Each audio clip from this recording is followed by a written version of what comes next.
All right. I'm going to actually make a video. Well, I am making a video right now. You're here with me. I got some packages in from Etsy, right? And I've decided that I will open these packages on video as opposed to whatever else I would normally do.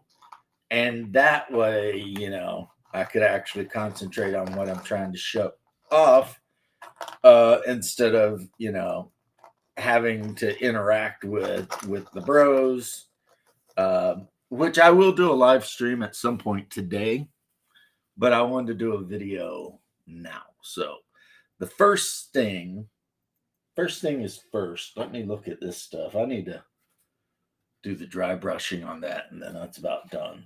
And the other two are already done too. I've got like six more pieces of this plastic, so I don't know. I may do some more little terrain things, but because doing terrain is always fun. But anyway, so let me look on. Oh, there it is. Look at me finding stuff right away. My special super duper. I guess I got this 20 years ago or 15, whatever. GW knife, maybe 10. It is a while ago. So the first box I'm opening, and these are all Etsy stuff. I don't know exactly. Special Artisan Service LLC. I have a feeling that these are all superheroes or villains, possibly. I mean, and maybe mostly Marvel, but possibly DC. And when the time comes, who knows? Handwritten letter.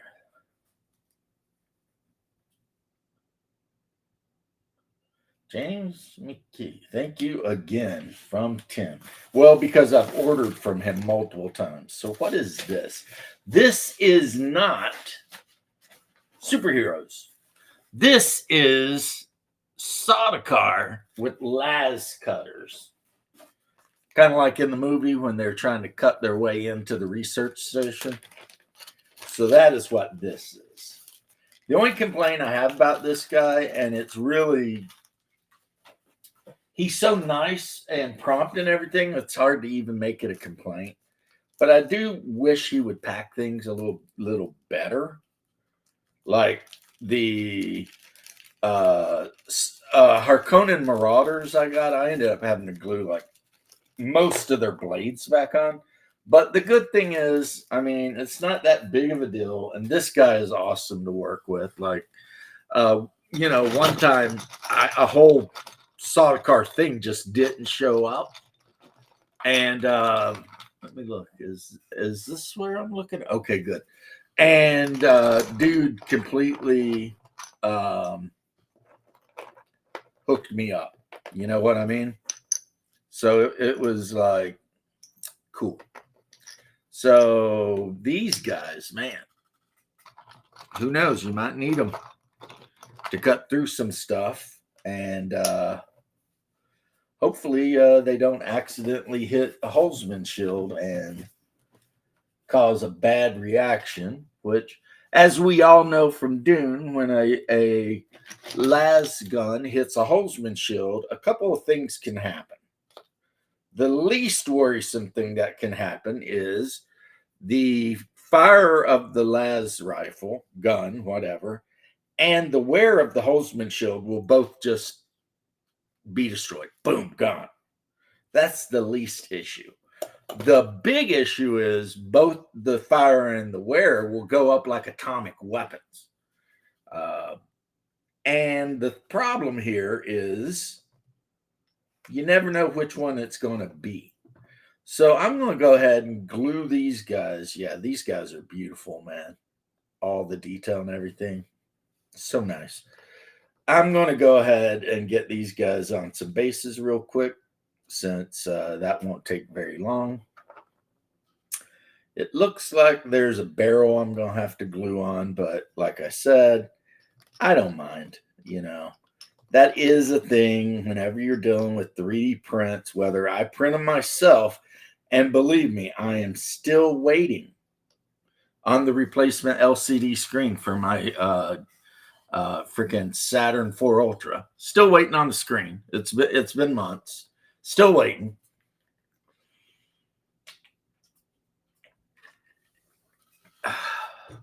Little ice water. Now, for those of you who are thinking, well, where was James this last weekend?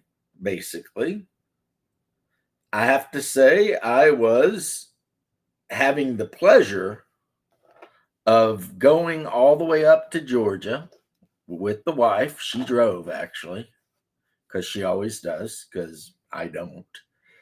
And watching my awesome ass nephew, the one I'm always bragging on, that, the engineer who graduated from Auburn Engineering, and now he's graduated from Nuke Tech School, and he's on a submarine, and he's an officer, and blah, blah, blah. Well, dude met this girl,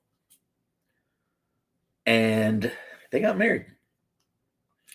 And honestly, as a soldier, military guy, I might have been like, you meet somebody, you know them a few months, and then you marry them. It's like, I don't know. I mean, and I would be wrong. Because you know what the wrong thing to do is? The wrong thing to do is to date a girl for 15 years, marry her, and then divorce her after 2. I mean, at that point, you messed up. You should have married her right away. And who knows? Maybe you would have stayed married the whole time instead of ending up divorced after a couple of years. Or maybe you would have got divorced right away, and as much as that sucks, at least you would have, been able to move on. And more importantly, she would have been able to move on. Therefore, the two of you could have at least not wasted 15 years living, in a way when, But then again, guys, I'm a huge proponent of marriage. Now, the wedding, absolutely awesome. A bunch of Navy officers there in dress whites. The father of the bride was there. Turns out he retired after 25 years from the Army, and he is a Chief Warrant Officer 4, which is incredibly rare. So my freaking E4 ass, which I just wore normal, nice clothes. I didn't I don't even have my uniform, so I didn't dig it out. I mean, I've got my tactical stuff, my LB, like my camos and stuff, but I don't even know where my dress uniform is. And even if I did know, I don't think I could fit in it. But let's just say it was like a bunch of high power shit, like the father of the bride's 25-year retired, 55 jumps, was in 101st for a while, was in a couple other units for a while, all over the place. The mother of the bride is from Tunisia, which, for those of you who suffered from a poor educational system, I'm pretty lucky, because Kentucky and Florida, where I did the majority of my schooling, are both pretty high ranked, which is why when my other nephew, Brian, posted, or not Brian, Robert posted, he said, Gulf of America. And it's funny that all the states neighboring it are the least educated. And I'm all like, dude, Florida ranks way higher than Michigan. So I don't know why you'd want to talk shit, but that's just how some Yankees are. So this box is packed, and it is from Modest Miniatures. And I'm just going to go ahead and read the invoice and see what's in this before I even start bothering with trying to unpack this guy. Modest Miniatures, another good company. If you want specific 3D miniatures, they're on Etsy, and they have a tendency of They're a little more expensive than the last guy, but they're still really cool. So if there's a specific couple miniatures you want and you're willing to spend like $15 total, you'll get them pretty quick, right? It's funny too. Missouri City, Texas. That's weird. That would be like Ohio City, Kentucky. I mean, why would you do that? But so we've got Fisk, which is Kingpin, and I will be painting him up like from the Daredevil miniseries where he was played by D'Onofrio. We've got John Constantine. Triss, I am not sure. I think Triss is the reporter from Teenage Mutant Ninja Turtles. We've got Raven from Teen Titans. And it's as an adult. She's not like a little kid or a big-headed whatever. We've got Quicksilver, Storm, The Watchmen. It's a 6-figure set of The Watchmen. Lobo from DC Comics, the main man. Lobo, the guy who went to war with hell and heaven. Yeah, that guy. The Last Zarnian. A mutant figure, just because I wanted a mutant in case we ever play. We've got Juggernaut. We've got Guts in the Dark Age arc. So he's got the Berserk armor and everything on. I looked all over the internet for this STL. Could not find it. But for $5, fine. I'll go ahead and grab that. Then we've got what's his name? Mad something. The guy in Teenage Mutant Ninja Turtles that like cruise around beating people up with hockey sticks and stuff. Got him. We've got the main character from The Boys.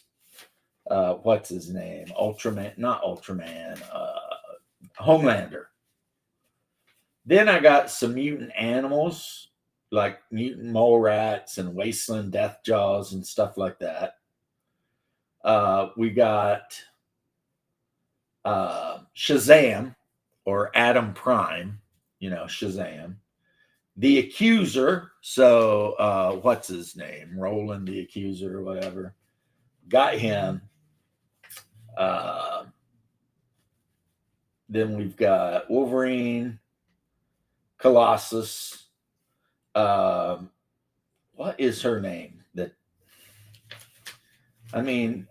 princess of whatever that Robin had such a crush on. What is her name? Because they give little code names so that they don't get in trouble. And then, of course, we've got Lobo's big brother, Sabretooth. Got to have him.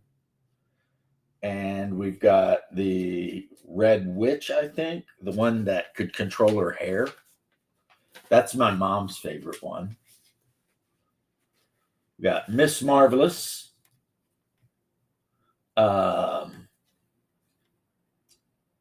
White Queen. Bucky as the Winter Assassin. And another sculpt of Captain America. So that is what is in this box. So, it looks like I got the ladies from Teen Titans, but I didn't get any of the guys. That's kind of, oh well. And now, before I even deal with that, the last package that came in today is from Modiphius Entertainment. Okay. You guys know I've been like running the Dune role-playing game, so it may not surprise you that I've picked up a couple of the side things, even though I already have all the books. So, like, the Imperium book and all that. I've already got all that. Interesting side note: in the Imperium book, you can choose to play a Sardaukar, which is kind of wild, you know. And I mean, I haven't really dug deep into it yet, but I do kind of wonder, how does one go from being one of the Emperor's Sardaukar death troops to, I don't know, a character in a Dune role playing game? Unless the Emperor has sent them. All right, so here we have asset cards. We have architect asset cards and agent asset cards. Now, the architect ones I think are for me, the guy running the game, while the agents are, of course, the players.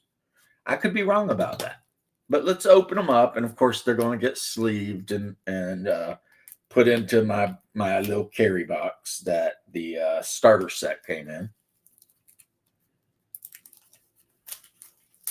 But from what I understand, these are full of like tons of different weapons and other assets that didn't appear in the book.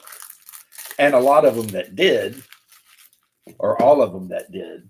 And the whole purpose is that if you want, you don't got to do this, but like Conan, if you want, you can put the cards in front of the, you can let the character who owns a certain weapon have the card in front of them, which might make it just a little bit easier for them to know what it is exactly that particular asset does.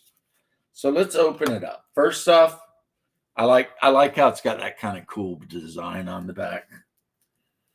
I mean, but I'm easily impressed by stuff like that. That's why I want to put these in clear sleeves, because I don't want to hide the backs. I can tell you right now, the bear, calm down, bear. Mama's gone to the store. So, little puppy, it's okay, buddy. So the first thing that it has here is a lasgun. It says, as an insult or as an asset, lasguns are a conventional method of combat and can be used to destroy obstacles. Okay. But it also talks about, okay, so these are continuous wave laser projectors that form a tight, narrow beam that can be widened, reducing the strength while increasing the area impacted. They use energy cells. All right. But remember that a stray shot from a lasgun into a shield could cause catastrophic results. And then it's got the Mala pistol and what it does. The best thing about the Mala pistol is it fires darts and it's silent. So, keywords: concealable, ranged weapon, and quiet. A blade, of course. I mean, Botkin, crysknife, Kinjal, which is weird because in the Dune computer game that I play, the Kinjal is considered a small blade, but in the Dune role-playing game, it's a long blade. Pulse sword, Shigawire, Juba cloaks, personal shields, steel suits, and it looks like what we have is also multiples of everything. So steel tent, thumpers, flip dart, Chama and Chamarki, those are poisons. So yeah, a death still. So these are cards you can give the players, or the players could create, because there is a phase in the game when players can attempt to use points to create assets for their agent. And so there's some. Very, very cool. And now we'll see what is in the architect asset. This might also be for the players, but it might be for like instead of personal things, it might be for like house level things, like house shielding and troops and all kinds of stuff like that. Like this game is kind of cool in that, like my brother's character, he has command of troops, right? As an action, like when we're not actually playing, but during the month, he can make an attempt to increase the combat rating of the troops, which I think is really cool. It's like it adds to the game, and plus, his character's sitting here being like, well, during all, oh, they have the same backs. Interesting. During the off time between whatever's going on and whatever's going on, my character will be doing this thing. And then, of course, you've got the downtime thing he could be doing, which is, training the troops to have a higher combat rating so that they don't just get slaughtered. So this one, yeah, these are the assets that you create as a house. So you've got like conscripts, shield infantry, specialists, elite troops, a personnel carrier, anti-grav platform, artillery, rocket or missile launchers, orbital transports, a frigate, adapter, an old friendship, service, land rights.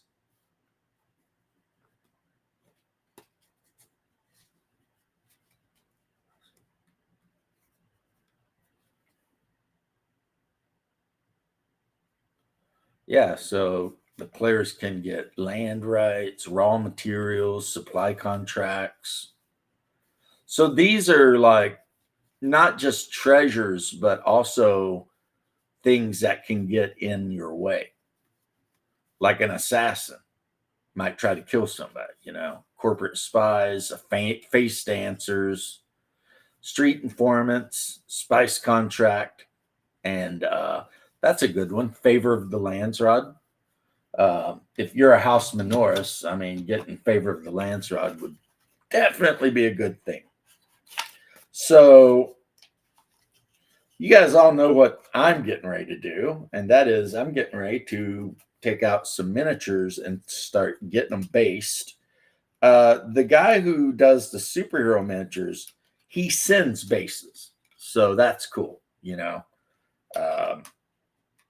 I can just put them on the bases that they come with and sell them aside. And then these two things, I'll put in clear sleeves, which will make them like twice as big. But it won't matter because I'll put them in the starter set box I showed you in one of the videos. So that'll be that. That'll be the end of that. And so until the next video, that is what I'm doing today.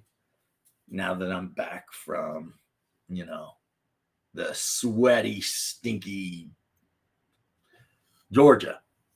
It's actually beautiful there. But I will catch you guys later. And remember, you matter.